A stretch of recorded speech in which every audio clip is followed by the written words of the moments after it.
Hello बच्चों, कैसे हो? उम्मीद करता हूँ आप सभी लोग अच्छे होंगे। मैं हूँ आपका दोस्त, आपका टीचर नितिन अहलावत। आप सभी लोगों का अपने यूट्यूब चैनल एईपी क्लासेस में बहुत बहुत स्वागत करता हूँ।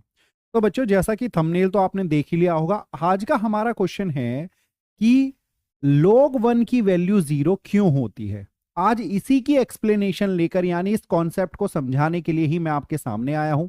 उम्मीद करता हूं कि मेरी पहली वीडियो की तरह ये वीडियो भी आपको पसंद आएगी और आपको आज ये पता चल जाएगा कि log 1 की वैल्यू 0 क्यों होती है।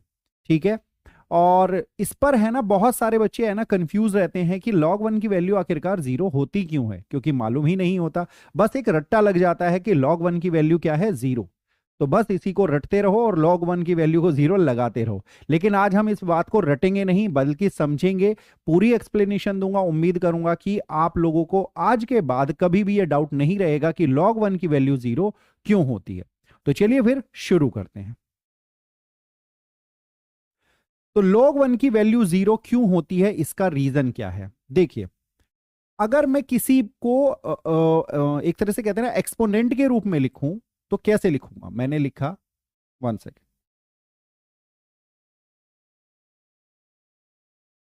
अगर मैं किसी को एक्सपोनेंट के रूप में लिखूं, एग्जाम्पल के लिए 2 की पावर 3 इक्वल्स टू, ध्यान से देखिएगा, 2 की पावर 3 इक्वल्स टू क्या होगा, 8। यानी मेरा जो 2 की पावर 3 है वो किसके इक्वल है बेटा, 8 के इक्वल है।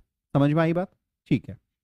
अब मैं आपको बता दूं, अगर इसी एक्सप्रेशन को मुझे लॉग की फॉर्म में लिखना पड़े, किसकी फॉर्म में लिखना पड़े, लॉग की फॉर्म में लिखना पड़े, तो मैं कैसे लिखूंगा?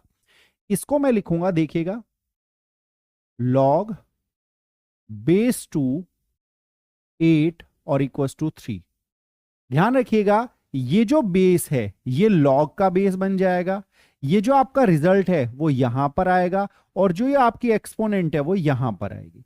आसान भाषा में कहें, अगर मैं कहूं a की power x equals to b, तो मैं इसको कैसे लिख सकता हूं? तो मैं इसको सिंपली लिखूंगा, लॉग, यहां पर आएगा मेरा a, यहां पर मेरा आएगा b और यहां पर मेरा आएगा x। ये बात आपको मालूम होनी चाहिए। यानी हमारा जो कोई भी एक्सपोनेंशियल फंक्शन होता है उसको लॉगरिथमिक फंक्शन में लिखने का ये एक तरीका है। ठीक है, सिंपल। अब आप मुझे बताइए कि अगर मैं आपसे कहूं किसी की पावर 0 है, किसी की पावर 0 है, तो उसको, उसकी वैल्यू क्या होती है? उसकी वैल्यू 1 होती है। क्या होती है? इसकी वैल्यू 1 होती है। ठीक है। अब अगर मैं इसे लॉग की फॉर्म में लिखूं, तो मैं इसे क्या लिखूंगा?